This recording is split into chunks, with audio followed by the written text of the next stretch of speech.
Albuquerque recently hosted the 2008 Lobo Classic NCCA collegiate and non-collegiate race. This race gave riders an opportunity to train and compete against some of the strongest cyclists from across the country.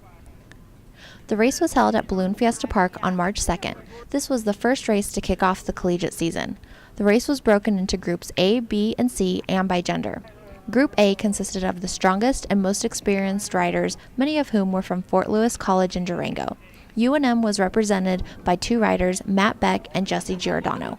Nina Baum, a former member of the UNM cycling team, has been helping coordinate and promote the Lobo Classic for the last 5 years. Compared to previous races, the amount of participants has increased. It's growing. It's a lot. I mean, every year the race has gotten bigger. I haven't done the calculations yet, but I think we had about 80 or 100 more riders, collegiate riders, this year than we did 2 years ago. We had at least 60 more than last year, so it's definitely gotten bigger. Although the first race of the season is held in Albuquerque, very few riders are from the area.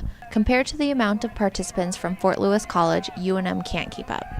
You have teams like Fort Lewis that's 3 hours up the road, and they're bringing down, they can field 4 men's A team time trials, which is, 16 really fast guys. And, we can't even put together one team time trial for the UNM team. They're feeding their programs differently and getting a lot more riders in from other states, and just they have more intrinsic growth in the sport in their state. The competitiveness of the sport between schools and individuals doesn't take away from the joy of riding.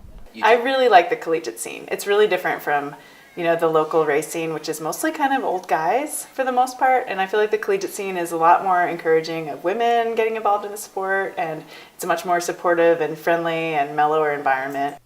Although UNM had small representation in the race, Matt Beck placed in the top 10. With a strong finish in the first race of the collegiate season, he has high hopes for the rest of the year. This is Jodi Melin reporting.